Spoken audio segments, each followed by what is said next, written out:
Good evening. So I was thinking of trying something new in this video. One of the things I will do is to try to fix a bug in the NREF firmware for the 16K flash version of the NREF 51. And the other thing I will try to do is to implement a new feature in VESC Tool. The VESC Tool feature I'm going to try to implement from scratch without preparing anything.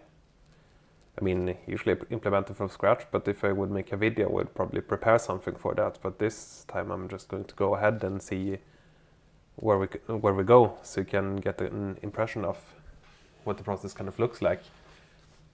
But let's start with this bug.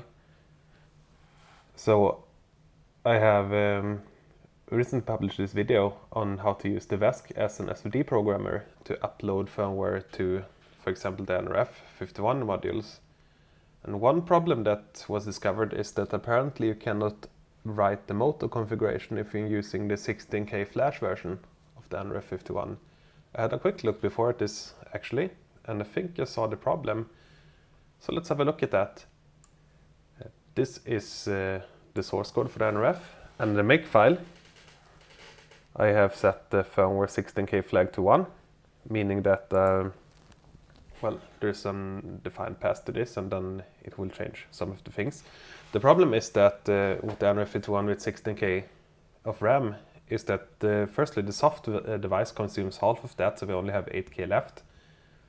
And you also need buffers for both the Bluetooth for receiving and transmitting and for decoding the data, and you also need that for the UART.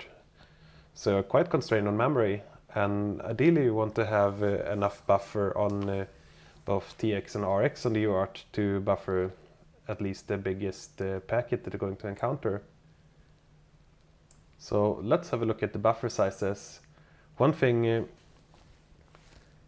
I remember is that even before I had 256K, actually the highlighting in Eclipse is wrong now. This flag is actually set, so this part should be active of the code. So remember that before I had 256K on the TX buffer and 512 on the RX buffer. And this time I think this is the problem. So let's go down to where I think the problem is.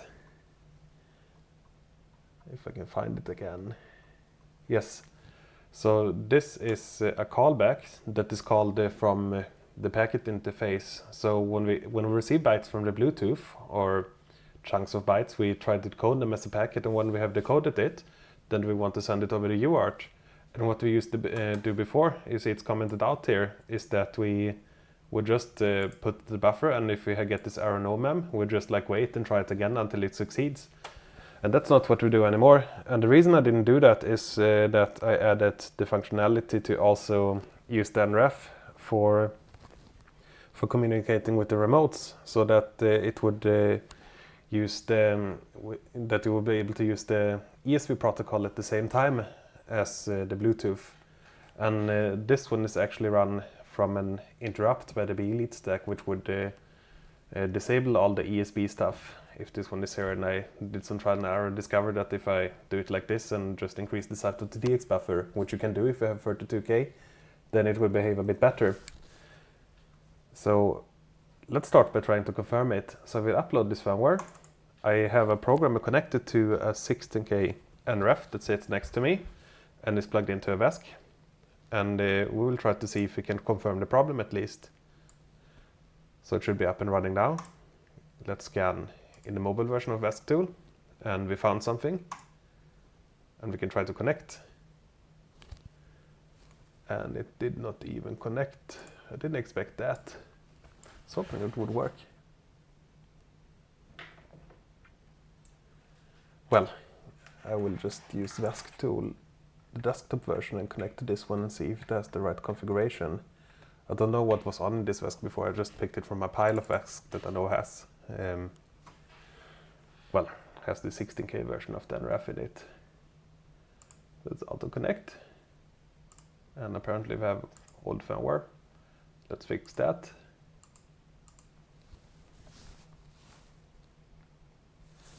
And after uploading the firmware, it should start with the default configuration, so hopefully we'll be back to where we were before, or back to a working app configuration at least. Let's try it again over Bluetooth.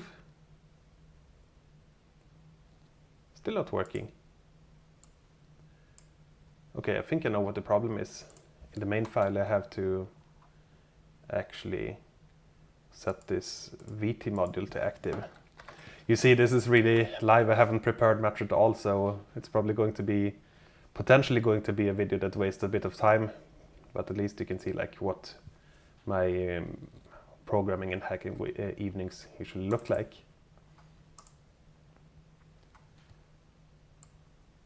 Try it again. And yes, indeed, it works this time. And that's good. So let's go to the motor configuration, see if we can read it. And yes, we did receive it. Let's try to write it back. And that definitely seems to be a problem. We can read it, but we cannot write it back. And according to post, this works with the app configuration. So read it, works, write it, also works. That's good. And going in to look at the problem now, if we go to VESC Tool and go to Developer and Parameter Editor mcconf, then there is this tool calculate packet size, and it seems that we need 403 bytes for the configuration, actually growing quite a lot. So we need a bigger buffer to transmit data in the UART, I think. Or we need to put this kind of fix back that I had, this where it just waits, because it doesn't matter in this case, because with the 16K version we cannot use ESB anyway. So in order to do that, I will just copy this ifdef and go down to the function here. I lost it again, I think it was further down. Here we have it. And then we can do this. If it's not defined, it is actually defined now. Then we'll run this like before. And otherwise, we'll run this code.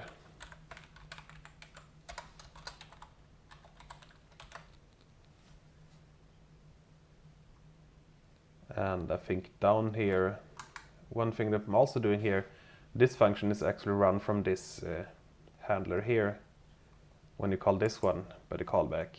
And I don't think we should lock anything when we run this, and we should have a condition for that as well. So copy this one again. I'm going to make it simple. I'm just going to keep the whole block like this, and otherwise I don't think I need to do a lot here. I think I just need to run this line, and that should be it. See if we can compile. Seems so. Upload the firmware. You see that we do this when we will probably get disconnected here. Unknown error. Yeah, someone just tried to program this guy, so didn't see that coming. Try to reconnect. And we can connect again at least. That's a good sign. Read the motor configuration. Try to write it back. And nice, it works. So now that this is working, I will try to compile and add a new firmware to VESC Tool. So going up here, I will also push this to GitHub. Disabling this one again, setting this to a good default option. And then I will open a file browser. And go to where I have this project.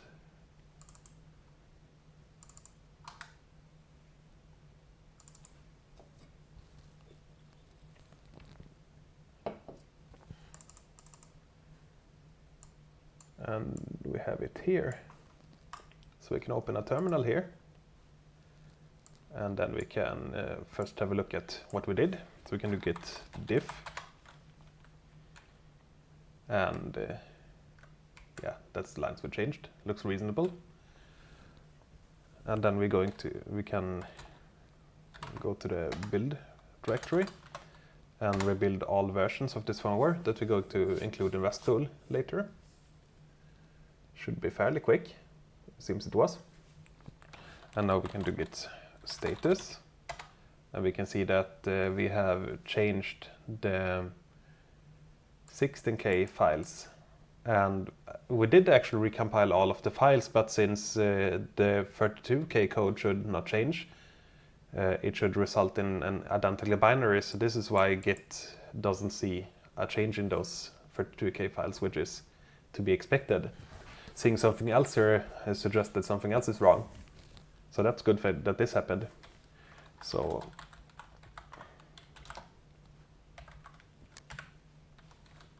let's commit and push this to GitHub.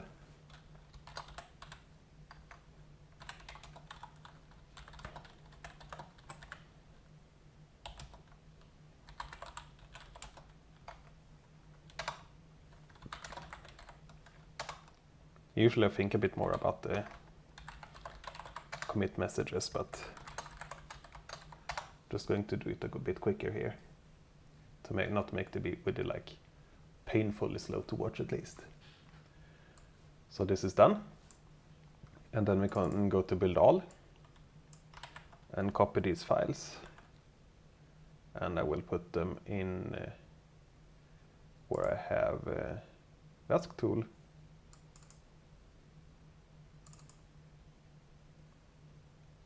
I think I have them in resources, other firmware, and in here. And then I can just replace the files.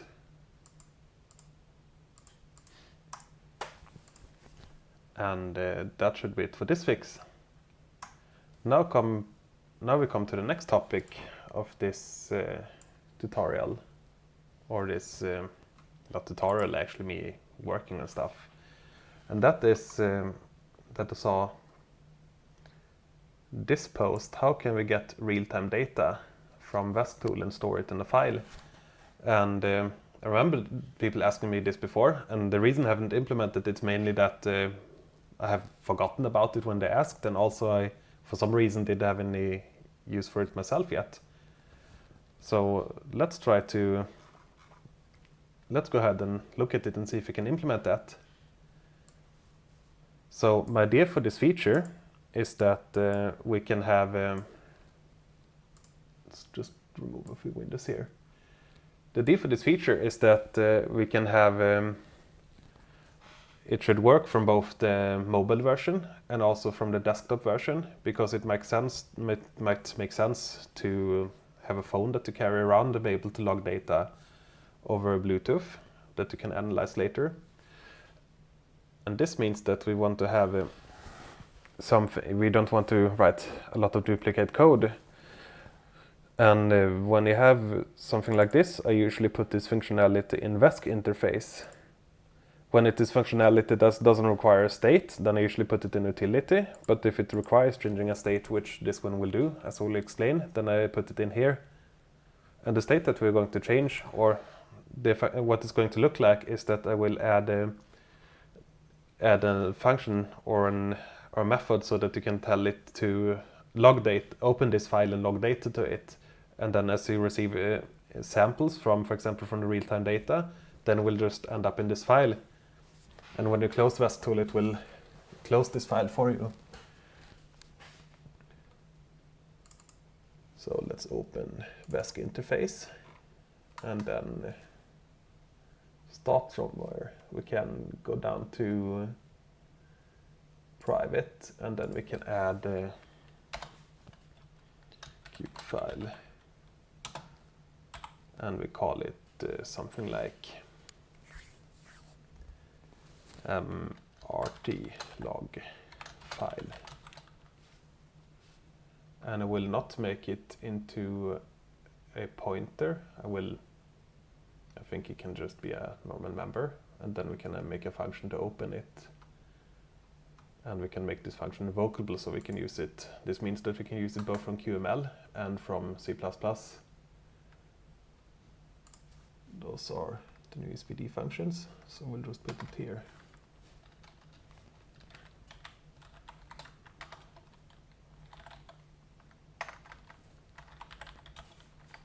bool, it can probably fail as well.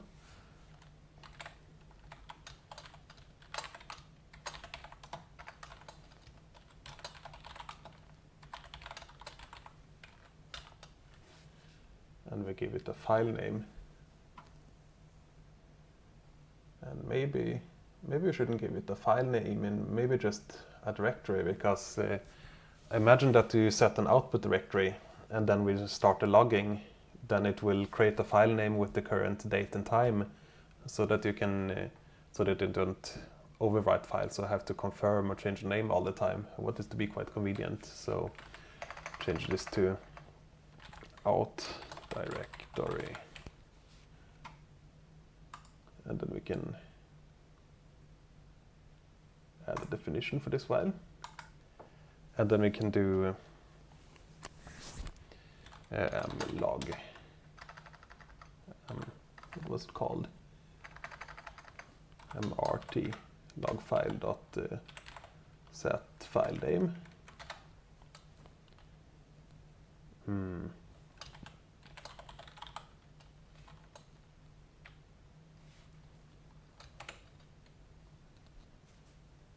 And we can use the directory and create the path here in place. So we can do %1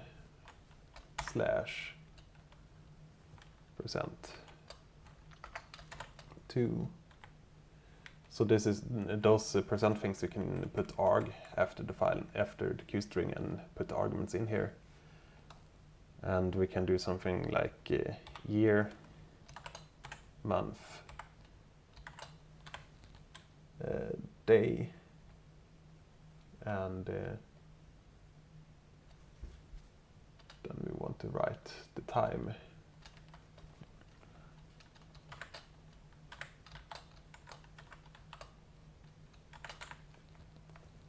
And we're just going to call it CSV because it's going to be in comma separated files, so you can open it in most common editors easily.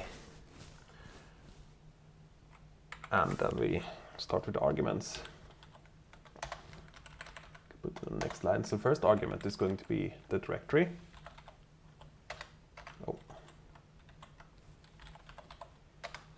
Out directory. And the next argument, actually before we do this, we can open and get a Q date time, so we can get the current date.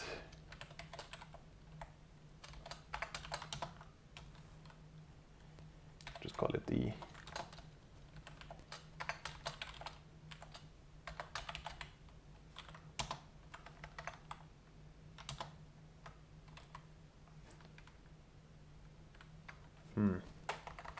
I thought it was something like current, but maybe I'm missing Q date time in here to include.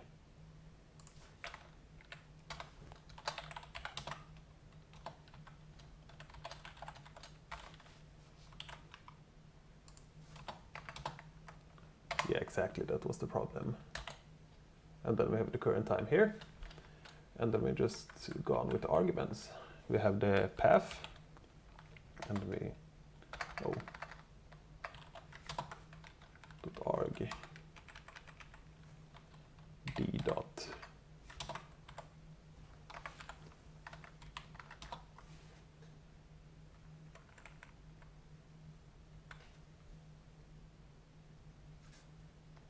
Isn't this the same thing? Or is it? I thought it was a year or so, but that doesn't seem to be the case. Maybe we can just open the help file. You can click on it and press F1, and then we can see all the members. And usually I click on the more thing here, that you can see some example usage of this one.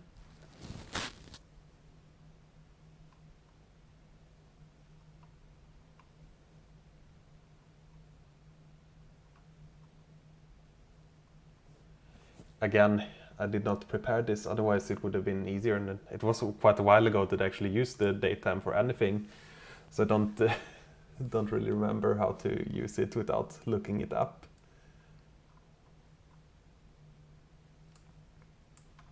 But that's how it is when you're programming, and that's also why I didn't make a video like this before, because I think it would be incredibly boring to watch, especially unless I prepare it. And if I prepare it, then it could take a lot of preparation, like implement everything, and then it might not show the whole progress on how I get there. And it's also like half cheating. But it is a lot of work to do this kind of stuff, and it takes a lot of time.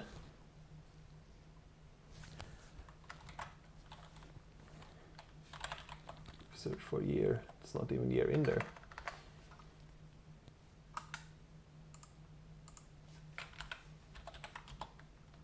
Maybe we can do date dot, yeah, there we have it. Datetime dot date dot year. Could have guessed that almost. And maybe I should take out the data, put it above. That doesn't matter.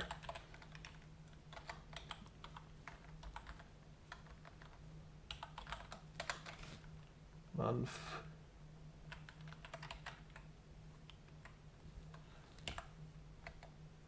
So many parentheses, almost like Lisp. Day.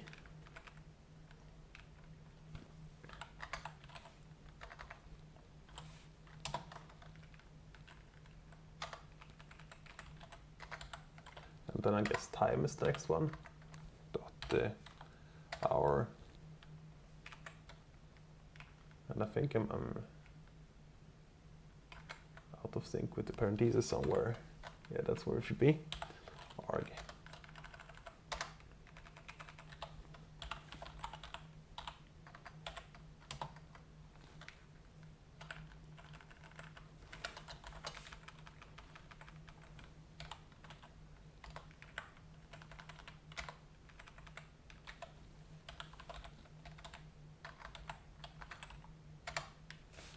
Yeah, I think that's it for the name at least. Let's see if it compiles. I don't remember when I compiled VESC Tool the last time. So sometimes if you compile it from scratch, it can take a really long time to do, even though I'm compiling on 4 threads. Since we have so many files, I think we have something like 300 compilation units or so, which shows that there's a lot of work behind it. So anyway, I think this will succeed. So we can just go on there. So we set the file name, and then we do mrt log file dot open, and then I think now I forgot how to do that again. The Q file, and I think this one probably has a straightforward usage case here, and actually that's the last thing we want to do. So we can we don't want to open it in read only, we want to open it in write mode. And it's going to be a text file, so we can add that flag too. So we can do turn, and this is the file that we want to open. So I can compile again. Now we should be without warnings. Hopefully. Yes, we are. Go back to the header file, and then make another one. Invocable. This one doesn't need to be bool. I think we can always close it. Close rt log file.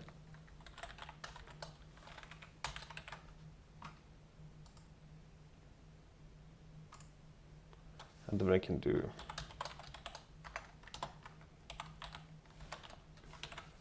I don't know if you need to check if it's open if you close it.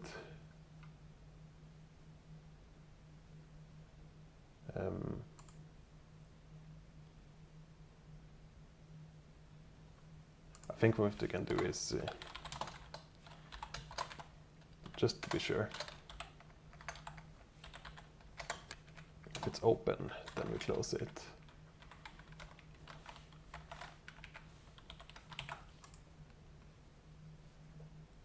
And that should also compile. Nothing special going on here. And after that we go up to the beginning of VESC interface to the destructor, and if someone closes VESC tool and logging is open, we might as well close the file. And what happens when we close the file? If it's not closed, then it might not flush all of the buffer, so we might lose a bunch of data. So in this case we'll just close the file when we exit. And VESC interface, store settings, and close RTLog file. And I think that's enough functionality for VESC interface. Now the reason it takes a lot longer to compile now is that I changed the header file for VESC interface, and this one is included in a lot of places, so it has to recompile almost everything every time we change that header file. So this is, I think this will work. So next we can go to the user interface and actually add something. No, actually not done here yet. So now we open and close the file, but we're not writing any data to it. And I think in order to do that, I'm going to use a lambda function up here. And we're going to do connect. And we're going to connect to m commands, because that's where the data comes in. And I usually forget the syntax. I haven't used it too often, but I think it was something like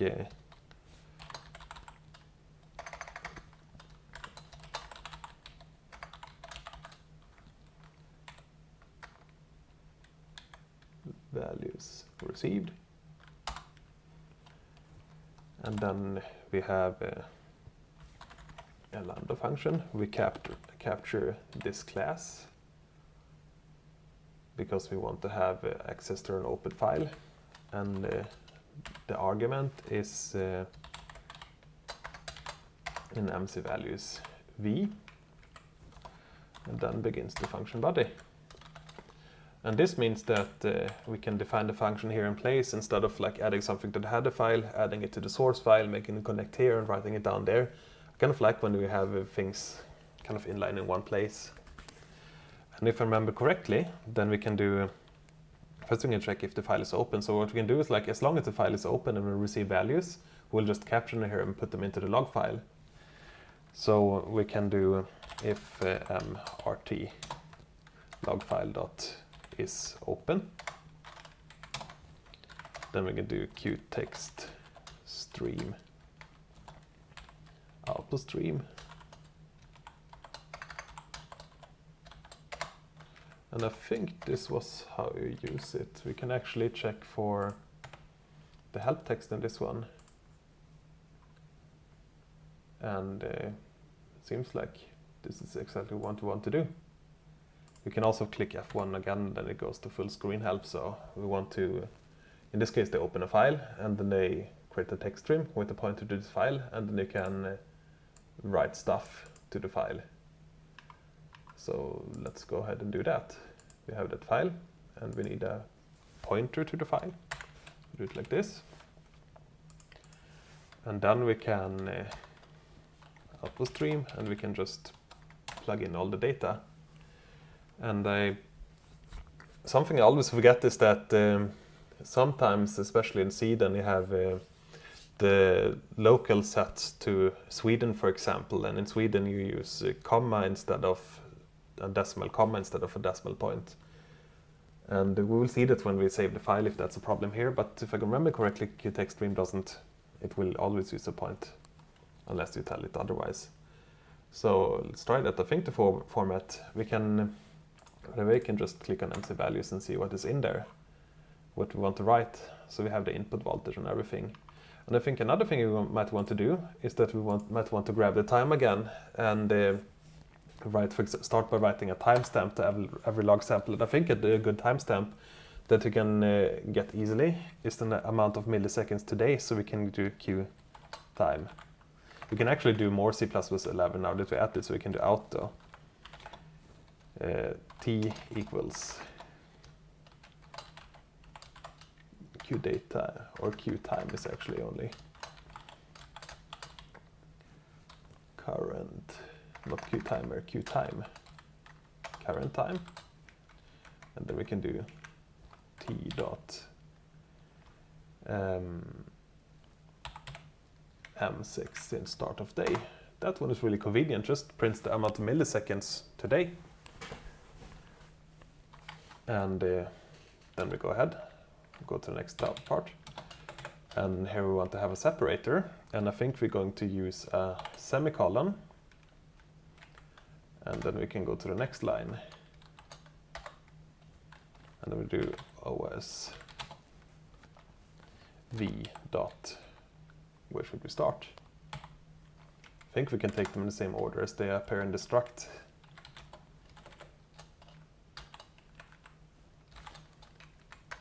Let's see what that order was. I think it was v in. Actually, you can copy and paste this line a few times and then update all the members with a bunch here. And we go to data types.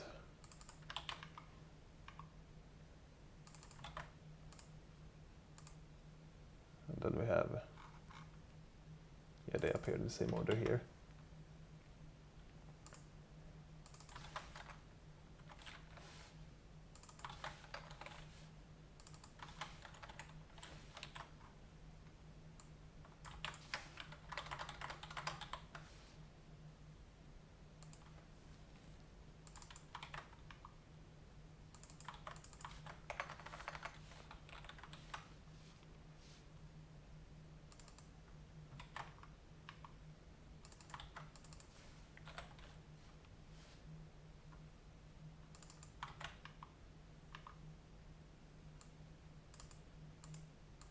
Now we can actually count them, so we're at IQ now. And after this one we have 1, 2, 3, 4, 5, 6, 7, 8, 9, 10, 11 left. So we need, where do we go now? We have this 1, 2, 3, 4, 5, 6, 7, 8, now I lost count.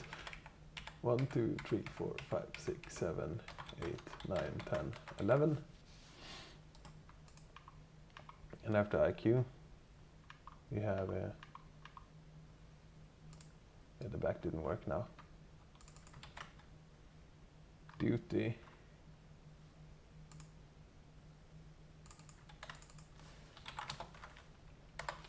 Amp hours, and I guess amp hours charged.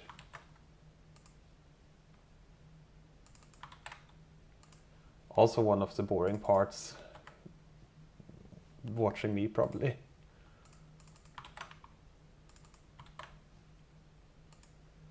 And one interesting thing is that now that I do this and I try it the first time, and I know that people, probably someone is going to watch me, it probably makes me even slower because I'm feeling that I cannot look like I'm doing this like retardedly slow. So, and that doesn't really help.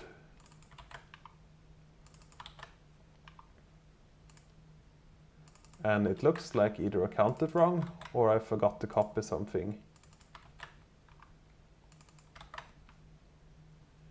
Let's count again. 1, 2, 3, 4, 5, 6, 7, 8, 9, 10, 20 values. And here we have 1, 2.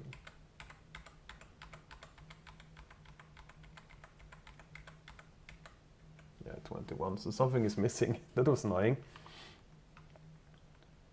So we'll see ID, IQ, due to now, amp hours.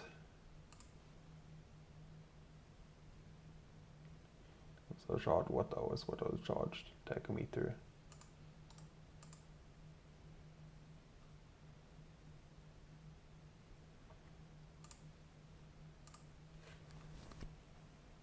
Position, fault code, VESC ID. Yeah. Pretty sure this is something stupid and I'm still... Okay, I'm actually going to pause the recording and double check this. Cannot be this annoying. Okay, so I'm back. So, of course, it was the fault code. And what type is this? It's an enum. Actually, I think I'm just going to ignore the fault code and not write it to the file.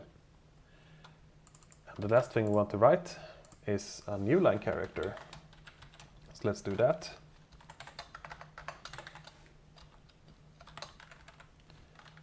\n. And what we can do here is that this can decrease the performance a bit.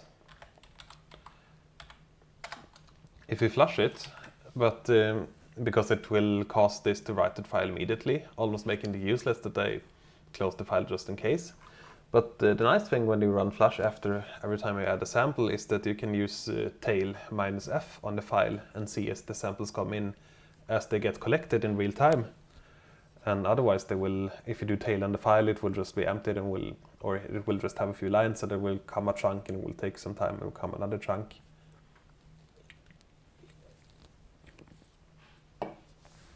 So let's see if it compiles.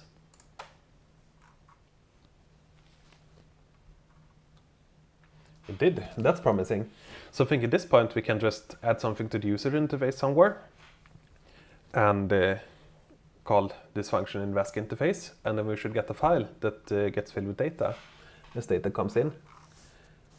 Let's give that a try. So we go to forms, and actually in pages we have forms, and then we have the page RT-data somewhere. Page RT-data, exactly. And another question is where to add it. I think I will add a new tab here. Insert page after current page, and we can call this page, what name to give it? Log. And here I think I will just add a line edit. Where is it? Here. Line edit that I can show the file name, and then we can add a file chooser to it, and then we can add, let's add a checkbox actually.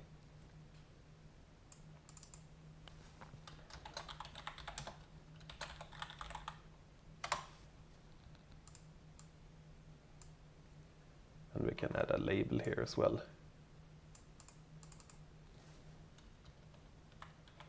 And call it CSV. Then we can grab all of them, lay out horizontally, add a vertical spacer, and lay this out vertically. And then we can give this some names in the user interface that we can access for the code later. So we call this a CSV, file edit, and this one I think we'll just remove the text, and then we can add an icon. How do you pronounce it? Icon? I think icon. I choose resource and go to icons, and I think the icon for opening a directory is this one. And we can also give it a tooltip.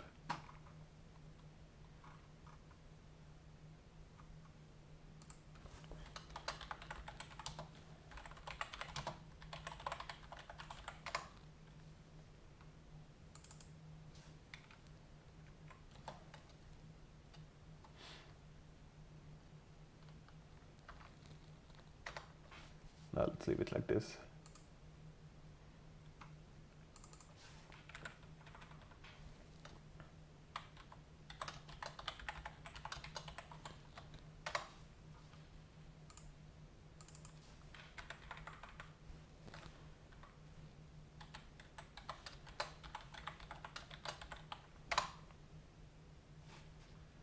And that's it.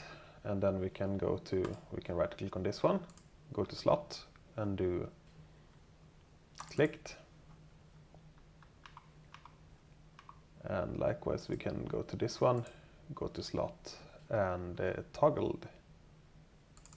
I think they showed up outside of my capture area.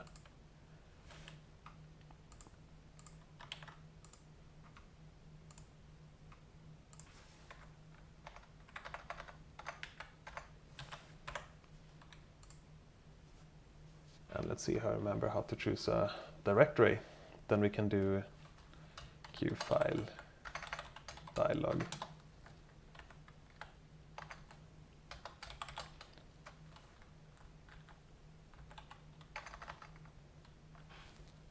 What was the get existing directory? I think that's the one. And this window is the parent.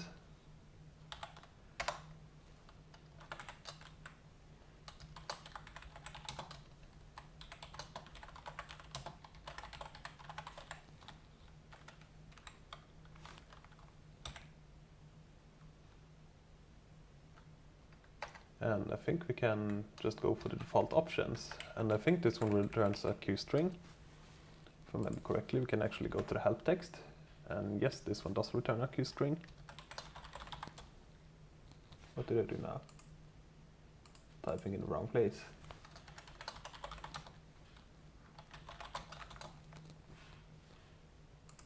And I think this one, what those functions usually do, if the user clicks cancel, then it will return a null pointer. Let's see.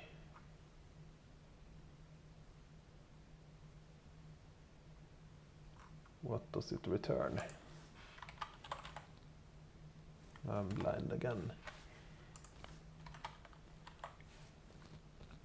And I don't even know where I clicked.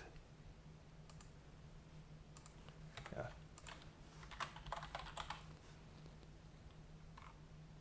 Doesn't say what it returns. But I think it will be empty if it didn't choose anything.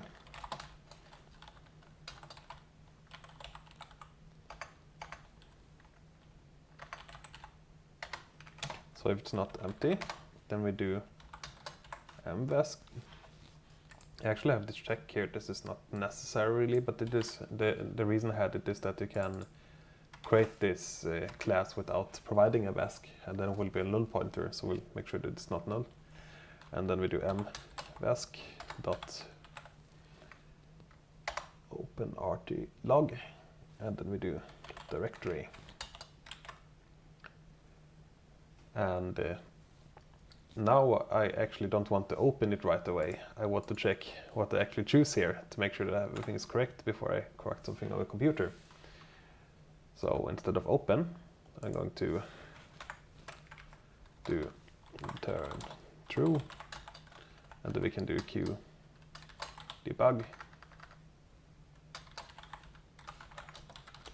and print dot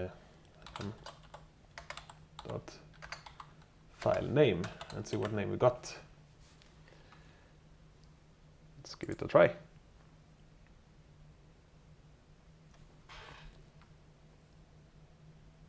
Got the warning somewhere. Oh, I'm compiling the mobile version. That's not what I'm intending to do. Let's look at what the warning is first. Unused parameter checked. Yeah, we haven't implemented this one yet. And that's correct, because here we shouldn't do this. Here we should actually just fill out this field that we added for it. So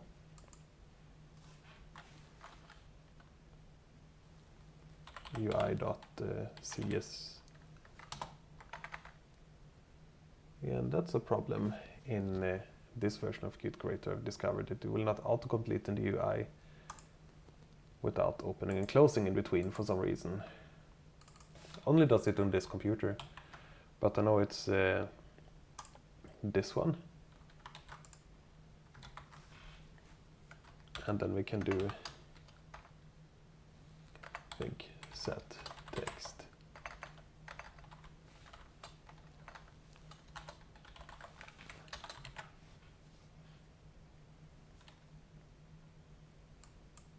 Let's see if I got that right first.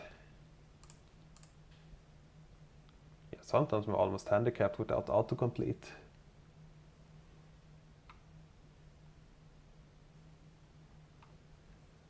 What I will do, I will actually just close down Qt Creator and open it again, because then I think the autocomplete part will work.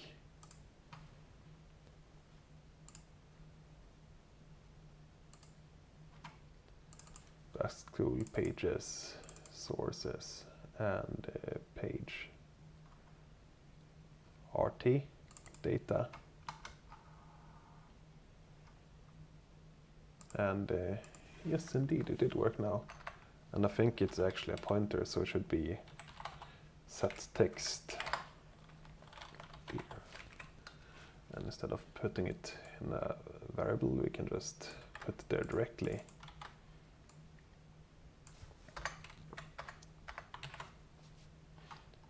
And next step, if we check this box and what did I do now? If we check this box,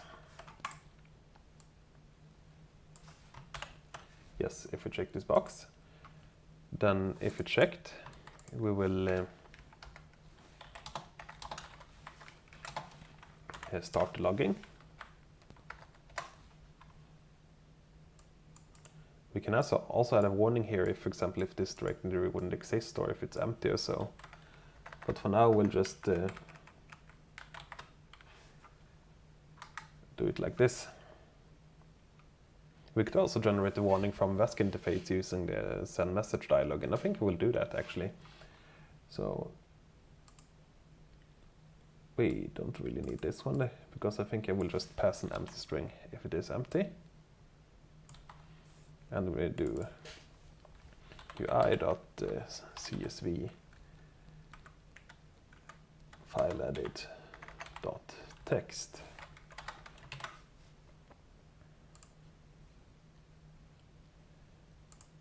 Go back to this one. And yes, we still just print it out when we run this function. Yeah, and you see that we open the mobile version of VESC Tool. That's because that's what I tried last time. So if you open the project file, you can disable this one. And then you would have to rebuild the whole project. But to know that because it will not, makefile will not get that the project file has changed. So what we can do, we can just open the main function and like make a space and remove the space and space. Then this one will have a new date and it will recompile the main function. And this should cause it to open the desktop interface of the UI.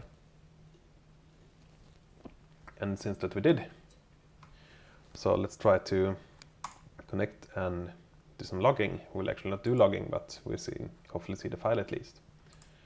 So we can make a new directory here. Let's call it log. And in log we can open this one. This looks correct. Enable logging.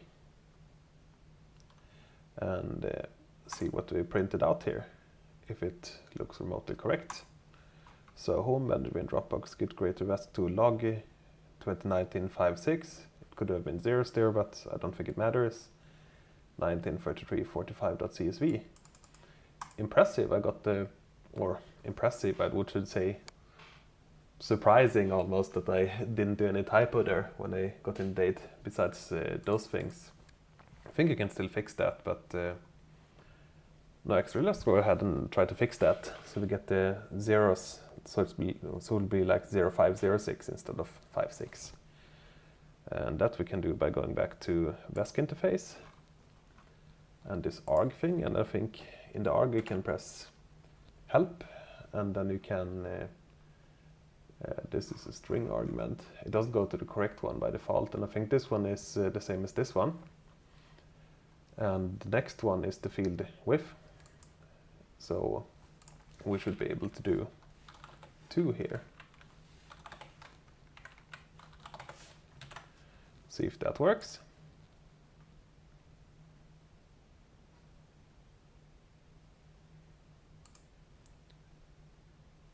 Go to the real-time data, log, open this one again, open, enable logging. Oh, that's not what I did. It just made it a bit wider and padded with nothing.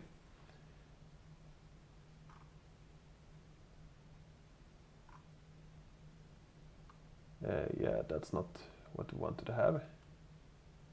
Fill character, it's maybe the one that we want to have. So we filled with nothing, and if we add a fill character, then we have to fill out all the default arguments. So this is the field width, and then we have the base, which is 10, and then we have the fill character, and I think this one is just a 0.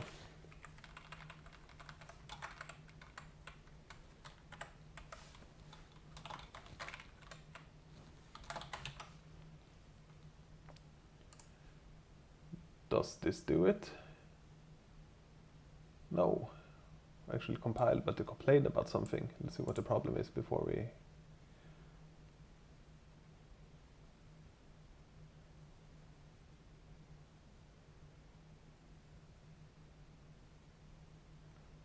Yeah, that seems weird.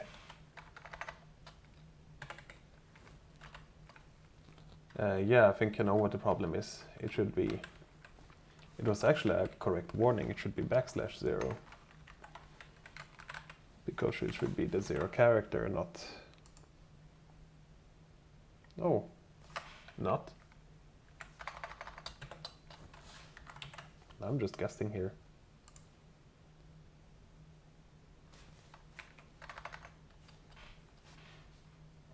What is the constructor for this one? Q character class.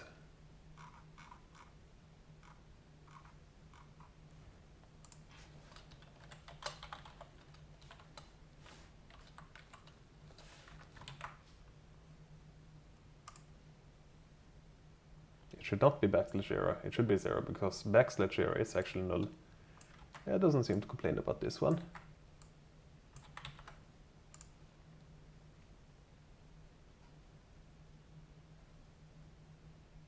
It runs and open the directory again. And it looks correct. Nice. I think we will actually have the same problem on those. There happen to be two-digit numbers nowadays, but they might not always be. So we can just do the same thing here.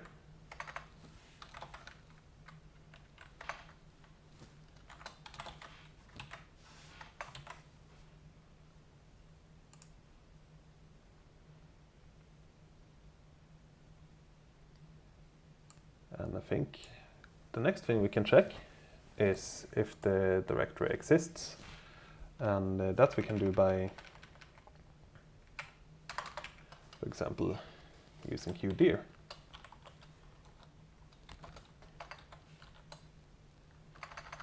Or we can do if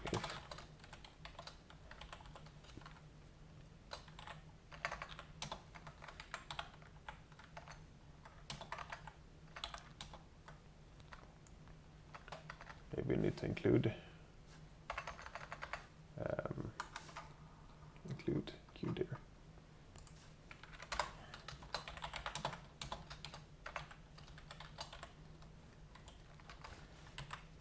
Same thing with as with datetime. There's a forward declaration somewhere, but it doesn't show us what is in there and probably not compile.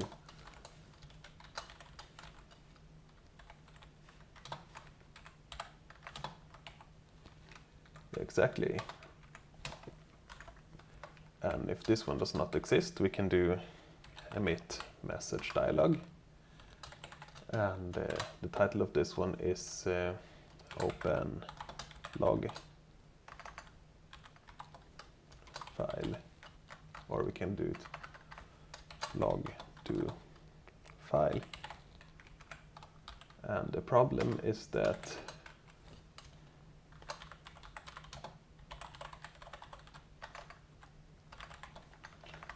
directory does not exist is good. It's not good, and it's not any fancy rich text. And then we do return. And while we're at it, we can also do more error checking. And we open it here and we return it. And what we can do is we can do bool res equals this thing.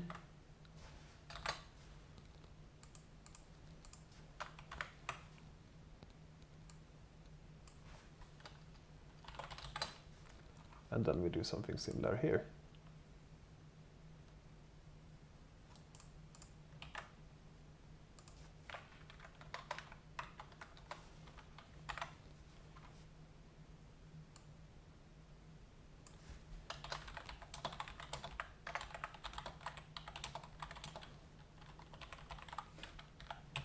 So the directory exists, but we couldn't open a file. It might mean that we don't have write permission, or maybe even that the disk is full.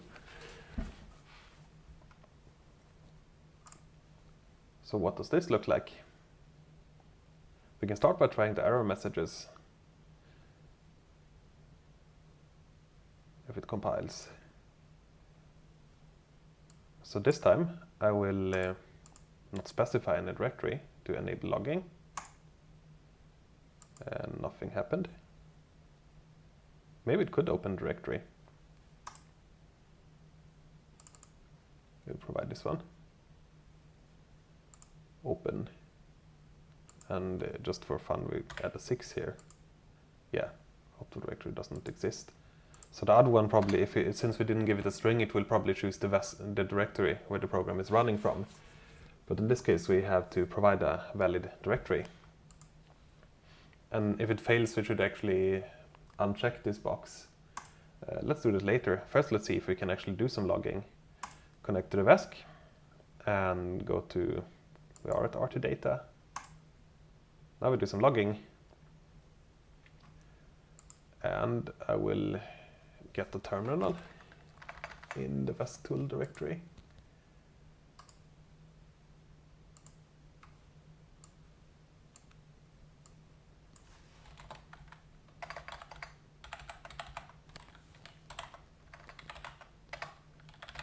And we do have a file.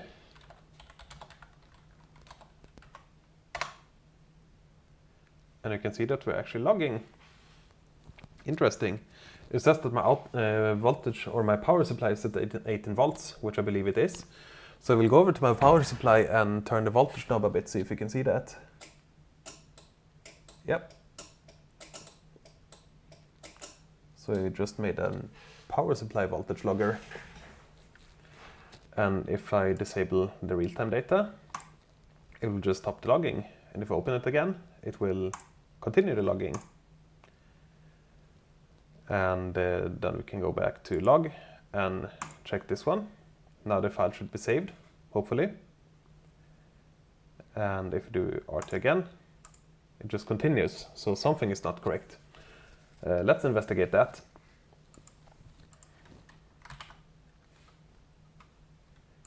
Move this one out of the way. Go back to RT data. And if it's checked, then we do this. And if it's not checked, we do nothing. And if it's not checked, then we will do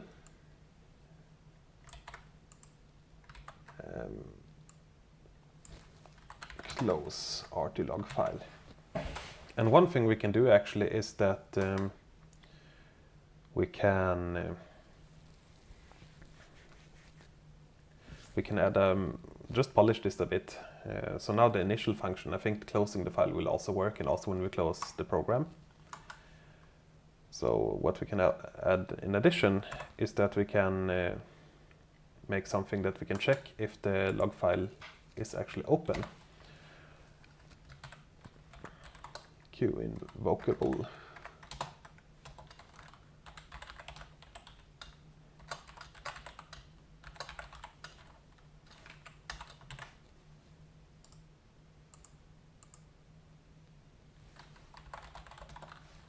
You can just copy this line there, convenient.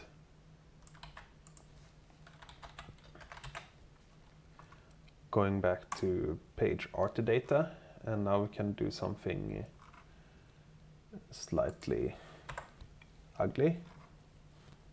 Maybe go to timer slot. And in here we can just do if. Here we actually don't have to check for VESC because I actually have to do.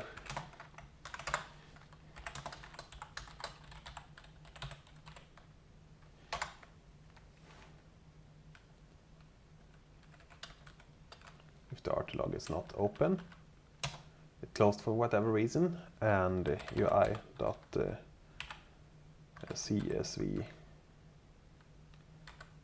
enable logbox dot is checked. So we're not logging and the logbox is checked. Then we do something is wrong here. What might that be?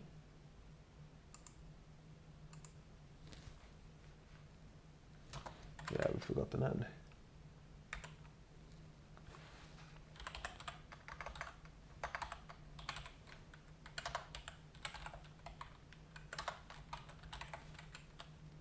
So if we checked and we're not logging, then we set it to false.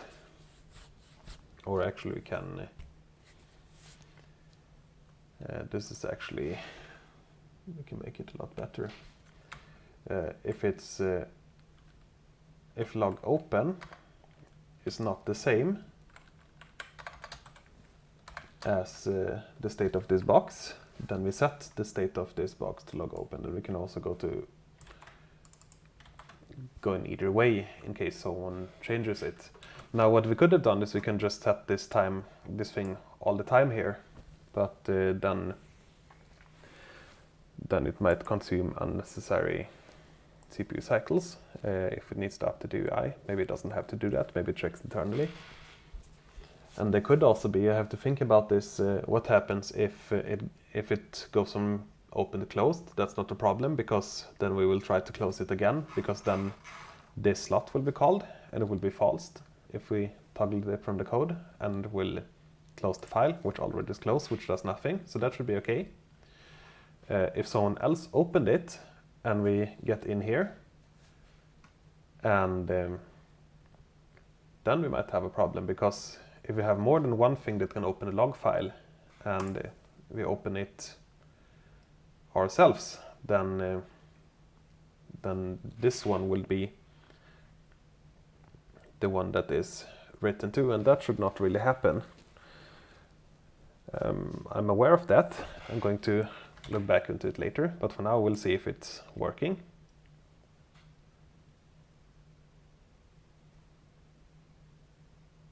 Takes a while to compile.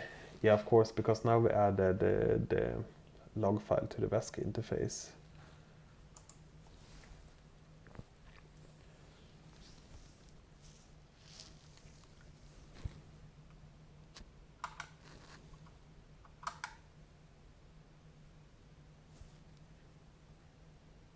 Yeah, I wonder what we can do if this is the thing. I think for now we'll just leave it anyway.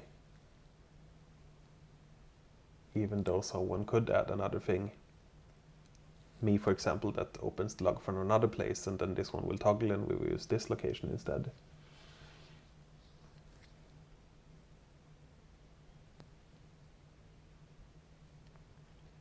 Now there is actually another thing that could be done.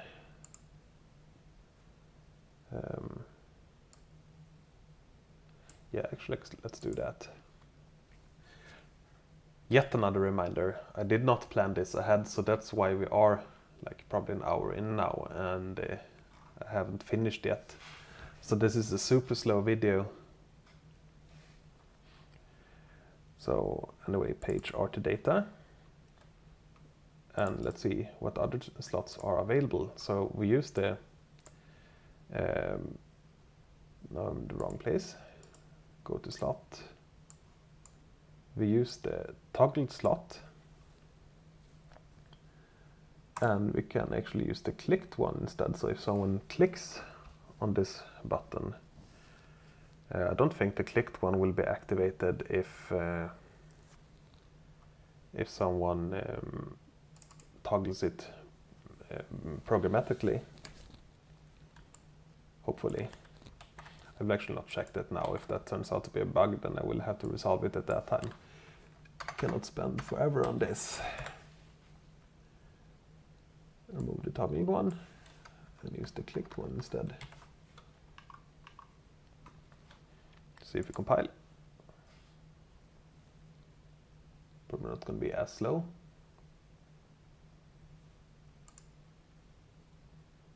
Open it again and see if it works.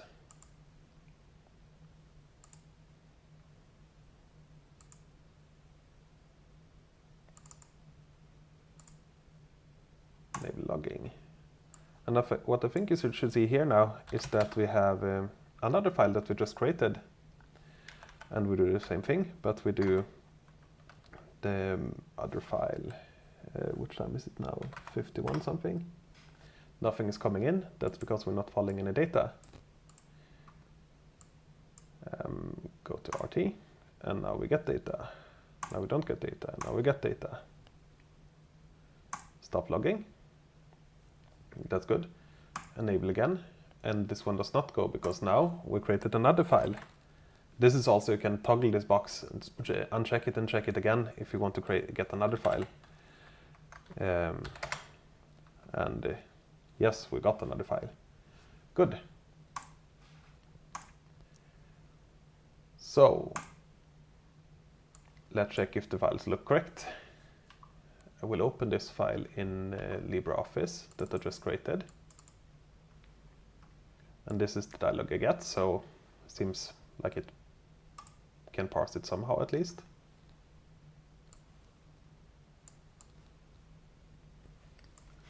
And this is what we got.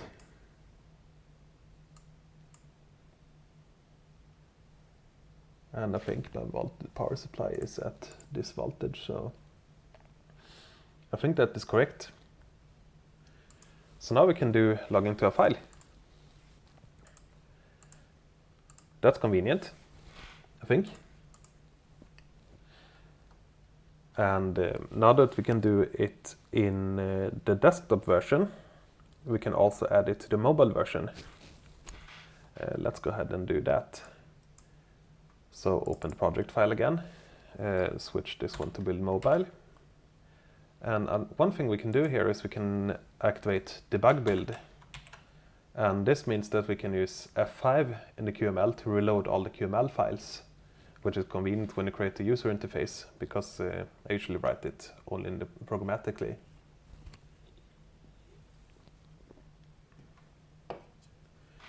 So go back to main file, space remove space save, and the next one should be the mobile interface.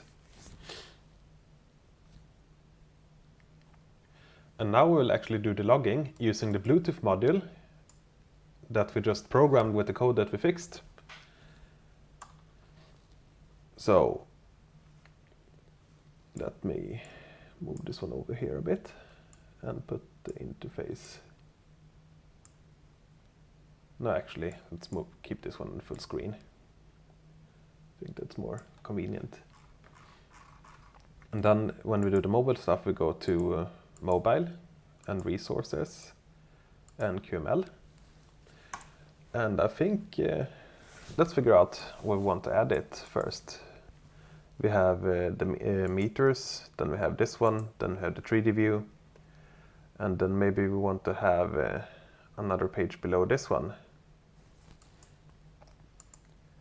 Only problem is that the mobile interface works such that you have to have the tab open or the page open that you want to log if you want to pull the data. So for example, if I go down here and activate logging, it will not log anything, then I have to go back up here in order to do logging.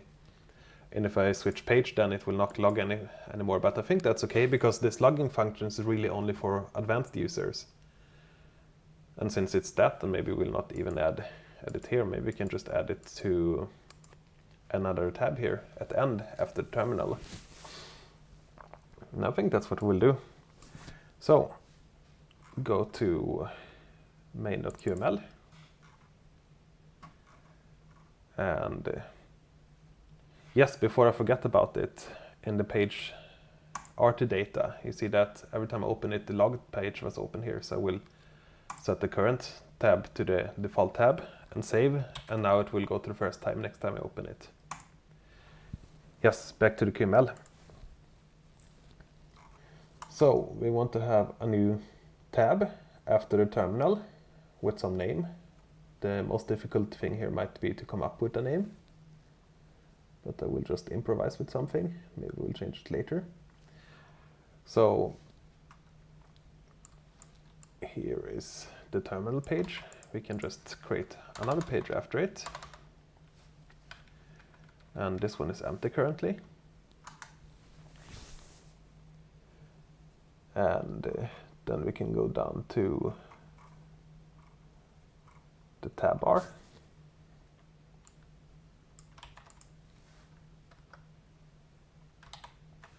And I think we can call this one developer maybe, or advanced. I don't know. It's not advanced to log a file. Let's call it developer.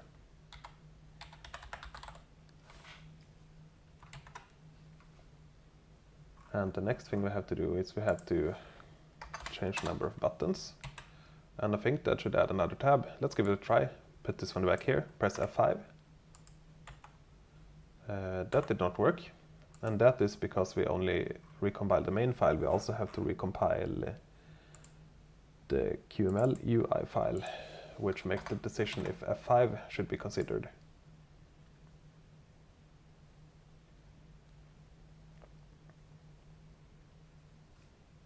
Okay.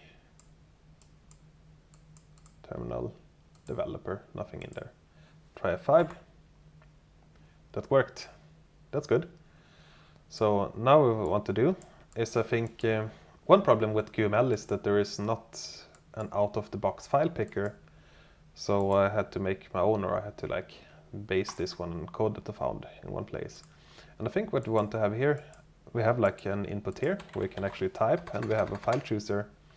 And I think we want to have this right away, and this is in the firmware page. So let's steal it from there. Go to the page firmware. And now I don't see it. Maybe it's called something else. Firmware update. And then here we have this custom file. Somewhere, I think. Yeah, exactly. We have, and we might have this. Now let's have it at the top of the page. So we can have the text input and this button and a spacer so that it goes to the top of the file, and we can steal the file picker as well. Sorry. Go back to main.qml, to the page, and just paste it in here. It seems like something did not get correct here. Let's see the brackets. Yeah, the file picker is kind of, something is wrong. Let's redo this. Make a few new lines and see how the brackets match. So this one goes to the file picker, this one goes to nothing, that's the problem.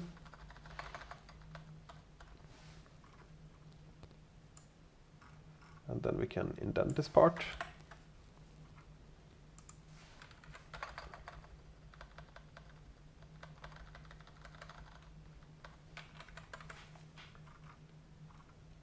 Still feel that something is wrong there. Maybe not. Okay, so we call this one RT log file text. Button choose log file. And we can call this one log file picker.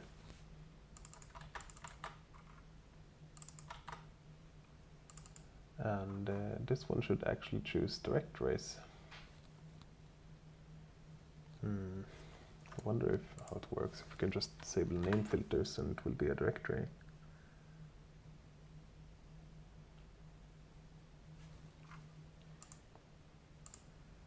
Now we can open this one and see what it looks like.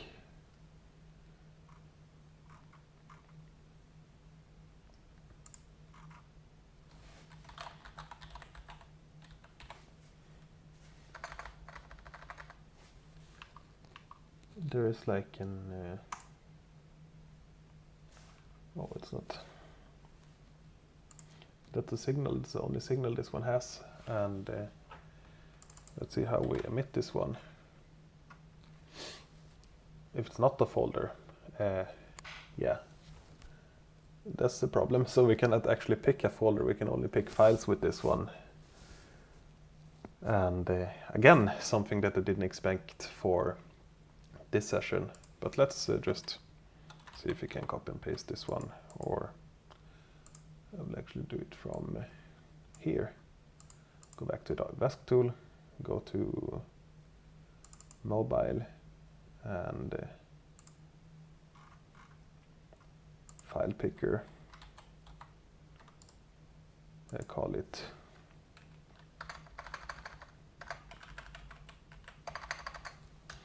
directory picker.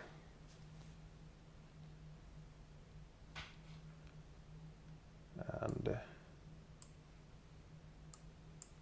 here we can go to add existing files and go to directory picker, add it to the version control, and then we make this one a directory picker instead. Wherever that one went.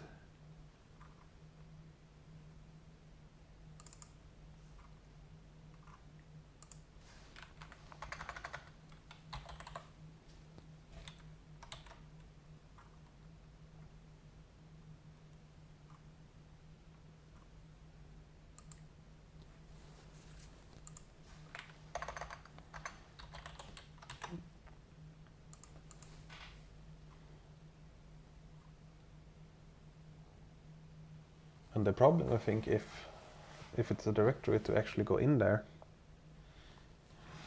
Yeah, let's see where this goes. Just go back to the main file.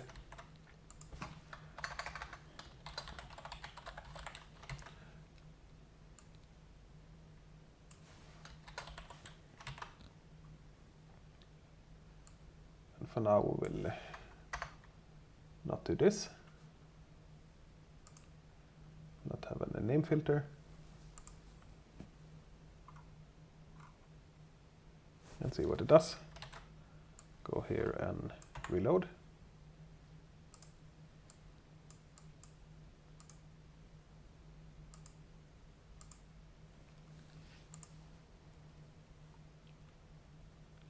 And you actually have to click on a file in order to leave this one. Maybe what I can do is I can just add an OK button below it and say that if you press OK, then you pick the current directory, and maybe that could be a part of the file picker. And here we also have a problem, it doesn't show up in the correct order, so I think in the page we have to use column layout. And we can make it around here. And this one should be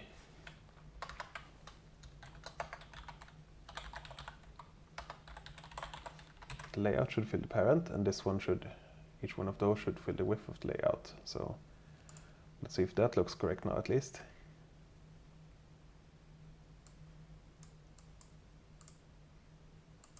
Yes, we have the text field here, and we have this one. It's almost overlapping with the top here. That's not, and we don't have any margin on the sides, so maybe we want some margins.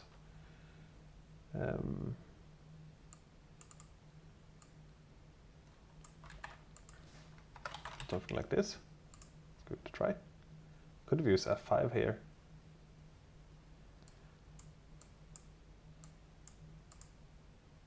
Yeah, that looks better. That's good. Now, going back to the directory picker. And this one will probably never be run on item click. I think what we want to have is we have let's see, cancel. We have the cancel button here. Then we can add an OK button, caps lock, and we want to emit a signal. Let's see how to figure out which directory we have. And I think by default we should never show any files. So yeah, the name filter works.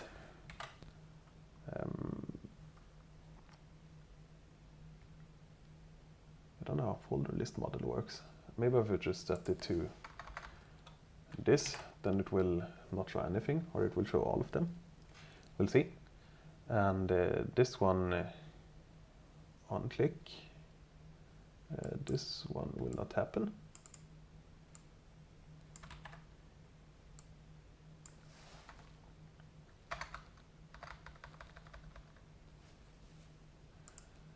And file name is, where does this one come from?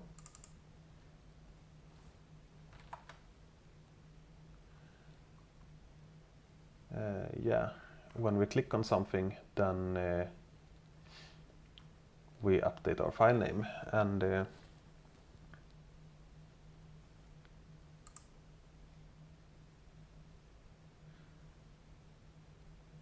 think what we can do is we can simply emit this one, folder list model.folder. Let's try that.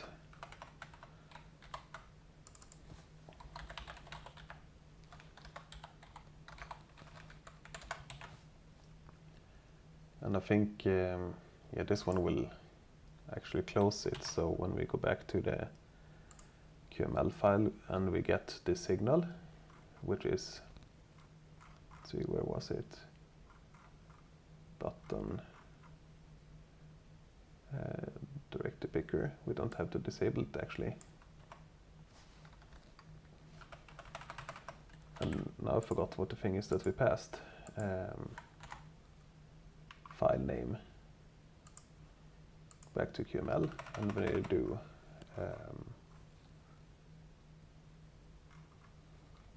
rt log file text equals file name.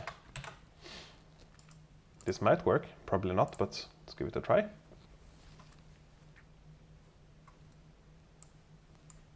Go back to developer. Now we try to choose a folder. Let's choose Android.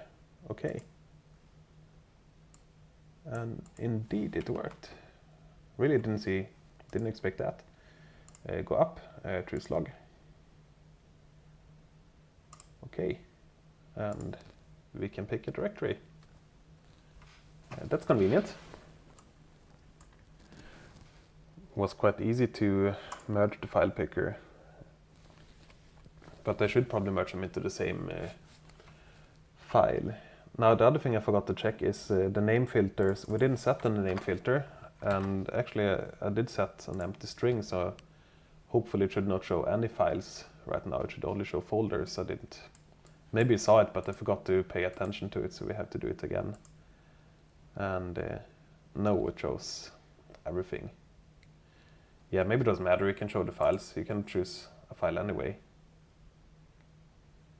Yeah, if you click on a file, then nothing should happen if you click on a file. That's also a bug.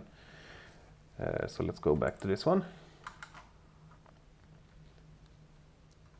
And the problem was in here. If is folder file name, then we do nothing.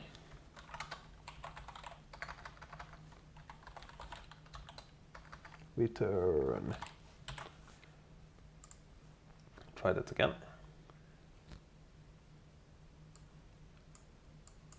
Go into developer, choose file, click on something.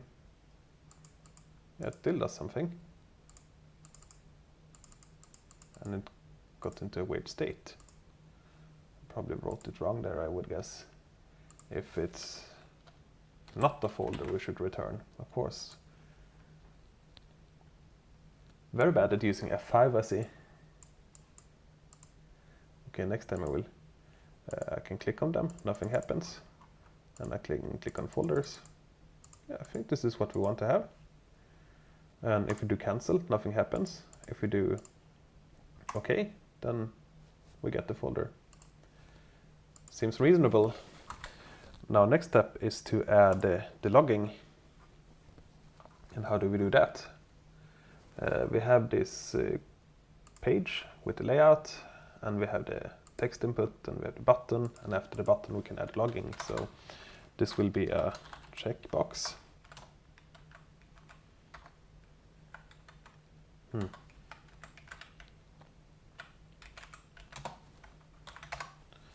And then we do text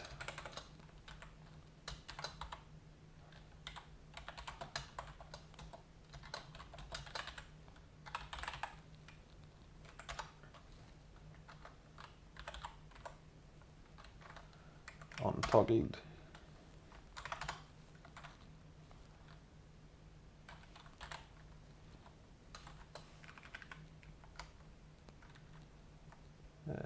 we can give it an ID.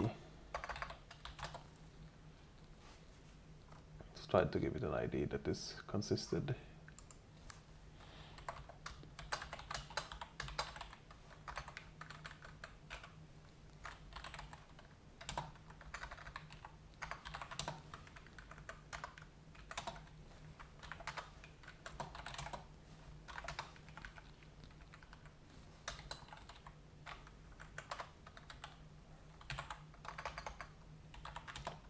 And now I forgot the name of the file. Actually, this name is bad. It should be open RT-log directory. No, it's actually correct because it's a file, but we give it a directory and it will create a file in that one. Good. Open RT-log file. And then we do RT-log file text.text. And otherwise we do close RT-log file. And now we have the same thing again, that maybe we want to have onClicked. Yeah, exactly. That's what we want to have here.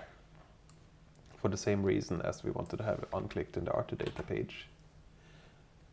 So I think that potentially could do the trick.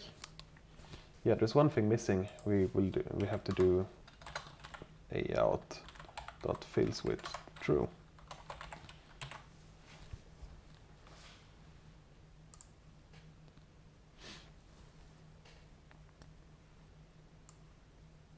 Forgot F5 again. Yeah, so this works. If you type A, it's probably not valid.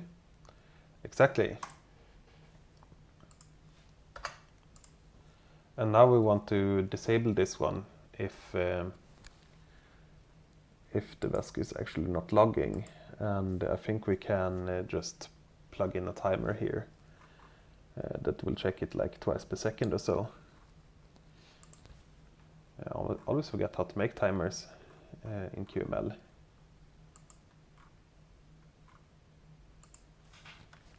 Let's see, we can actually put it in the checkbox because that's what it's going to do. Timer. And I think this one is rep.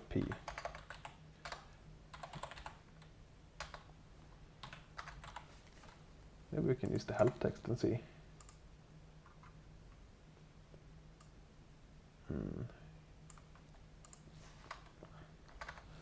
Running.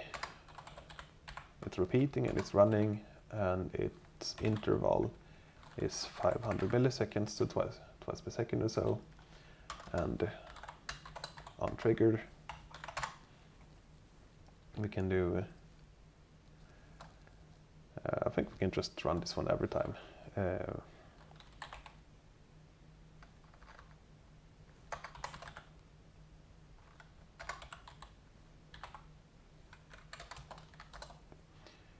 Equals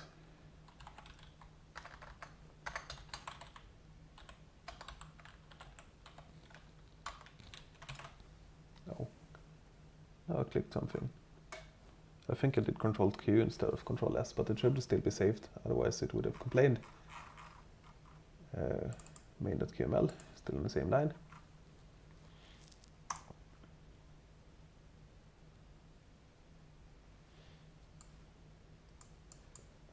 Let's see, we can open logging.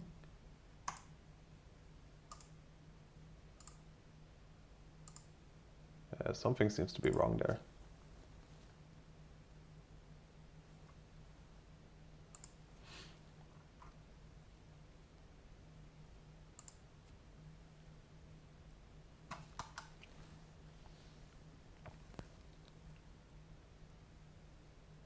I don't know why it unchecks it right away. Because we set the checked state to if logging is open. And this one should only activate twice per second. Let's make it 2 seconds.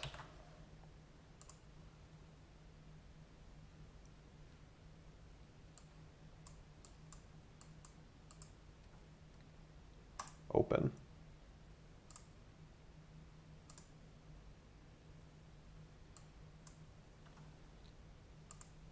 Yeah, it's probably some obvious error, and maybe if you're still watching after 1.5 hours, you can spot it. I will pause for a couple of seconds and think. Okay, I just had a look, and obviously the problem was that this open log file did not catch this error because I made a copy-paste error. Should be res here, because if it's empty, then it should not as a thought first pick the working directory. It should not manage to open a file, I think. And here I actually had to recompile, but because now I changed the C code or the C++ code, and this will not be refreshed by doing F5. So if you do this, then we get this error message, and this one will be unchecked. And if I actually choose a file, which could be this one, for example. Yeah, that's also a problem that I have to fix here. Now we can do logging. Good. Going back to the QML code, I don't have to print this one anymore. I can make this one run twice per second again. And I think that's it for this one. The problem was that I got this file colon something in the beginning, and I think one problem with that is that if you are on Android, you should keep this file colon something in order for it to work, and if you are on desktop, you should not. And one kind of hack to work around this for now is that I will put this logic in VESC interface. Then we can do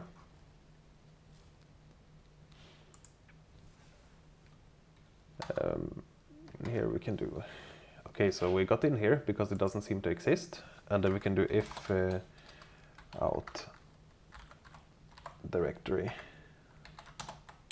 dot starts with file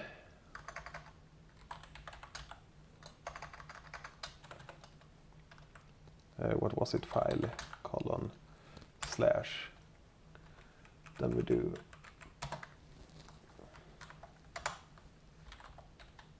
dot remove 0, and we remove how many is this? 1, 2, 3, 4, 5, 6 characters. And then we do the same thing again. Let's see. Actually, we can copy this one up here, so we'll try it first. And if it did not exist and it started with this one, remove those characters, and then we try it again. And then if it still fails, then we have a problem. So let's give it a try. I think I have another copy-paste error here.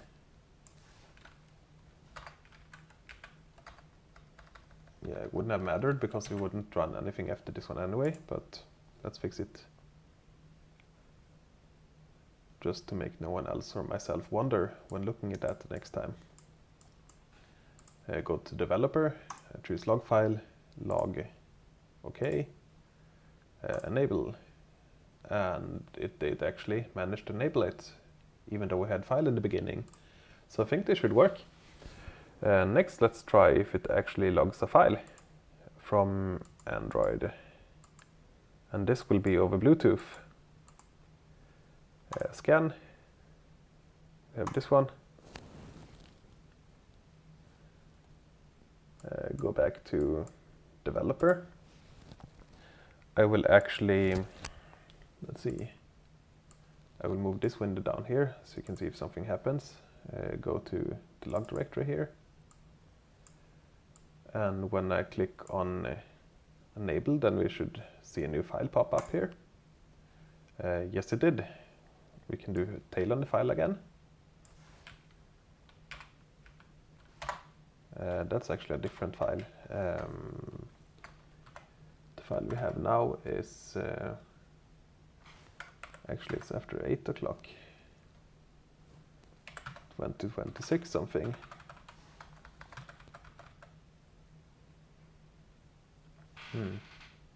Or is it 25? Yeah, it's 25 something.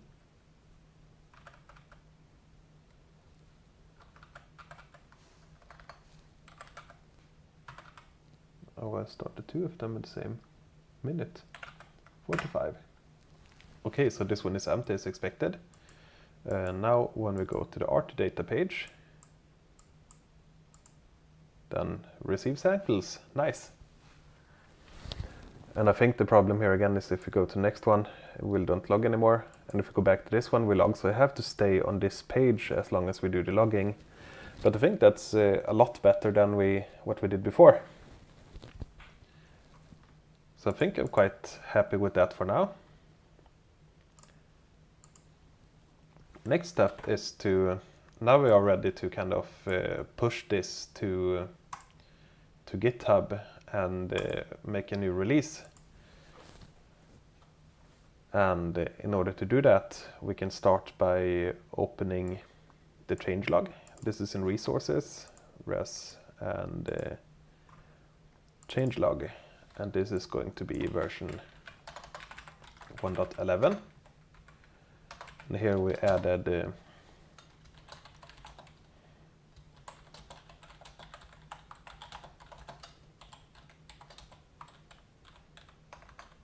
file.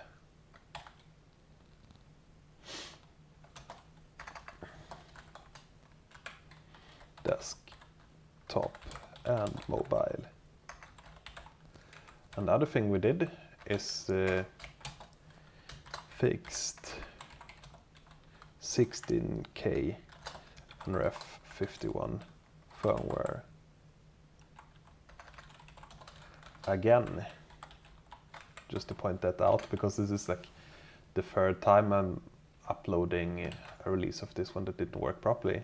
But now I actually use the 16K firmware to actually demonstrate the logging using the app, so that's quite nice.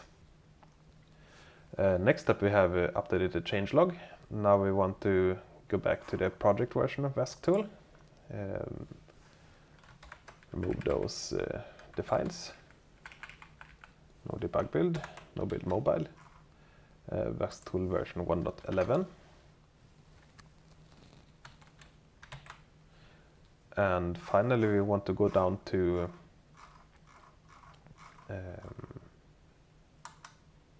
other files, Android, and this manifest file, version code 14, 1.11. This is so that we can update it on Google Play. And finally, when we've done all of this, what I usually do at this point is that I do git diff, and then I evaluate all the changes carefully and see if we can spot an error. That's actually quite useful, so let's go ahead and do that.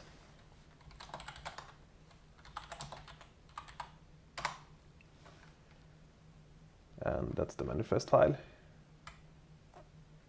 This is actually a bug that I fixed before, that I saw by coincidence.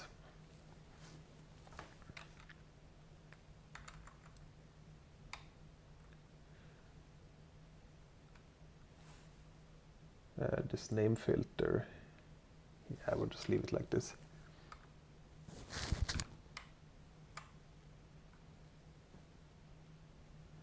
Now we could actually keep files selected in this one, I notice now, because we can see when we select file but not do anything on the action, and I think I will actually do that.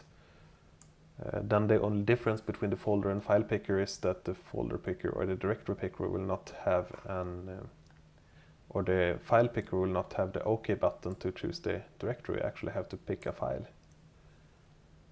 So go back to, I'm lost here again, directory picker. And we will take this one, and put it here. And then we can put back the other signal, which will not be connected anywhere now.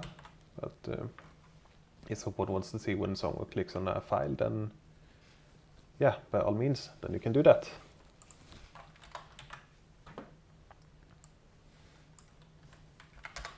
Open the diff again.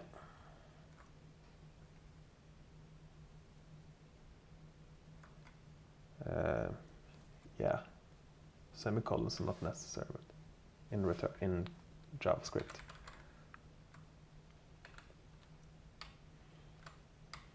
This is the new page we added to QML. I think it looks quite fine so far. Sensible names for everything.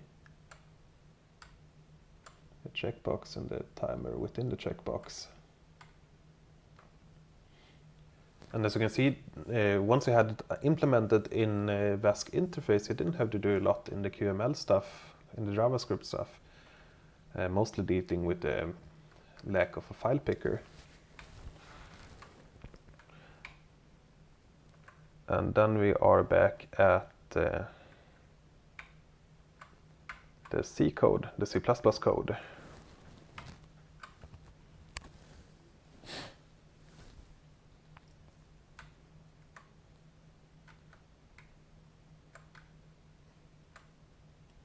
And I think that looks okay so far too. Version info changelog. And this is where we collect all the samples and store them to the file. Now at this point what we can do is can actually put this one next to the data types file and just carefully check them one by one and see if they are matching.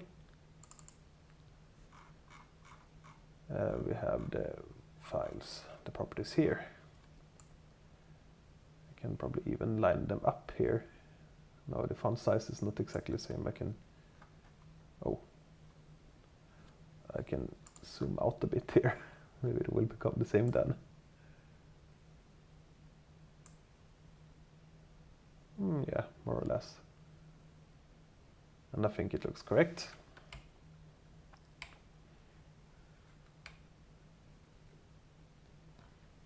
And open RTLog file.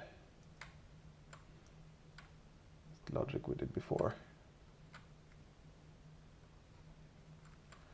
And that's all the changes. Pretty nice. Now usually this is what I do, but I will just in case, because I don't want to cause a lot of problems for lots of people gonna update and complain, I will just pause the video and I will carefully look through everything again, and then I will start it again and well, push the stuff. And that would conclude the session. Alright, so I'm back and I checked this one again, the serialization or the line of the log file, and I got almost everything wrong, or not almost everything, but I got I got the input voltage twice, I forgot the motor temperature, and I forgot the RPM, which might be some important things to have. And we also do have the fault code. So I think that is correct now. And one last time we can actually try to log a little bit. Now when we run it, I think we'll still open the mobile app, because even though I changed the project file back, it will not recompile the files. We'll connect this one, or scan and then connect. I think that's really tired now. Go to this one, double check, okay, we actually have to choose a file. We pick log and enable logging. Go to real-time data, go back, disable logging, and I will start by opening this file with the text editor. I have it on the screen a bit to the left of the screen recorder now, so I will drag it over there once I have it open. So now I cannot even find text editor. There we go. And I don't know if the lines should end with a semicolon. LibreOffice doesn't seem to mind, so I think that's okay. So I think that should be ready by now. Everything looks correct. So that's my video for today. I will push this to GitHub, and then I will rebuild all the versions of VESC Tool and make a new mobile version, and I will make a new release. And then if you want to give the logging a try, then go ahead.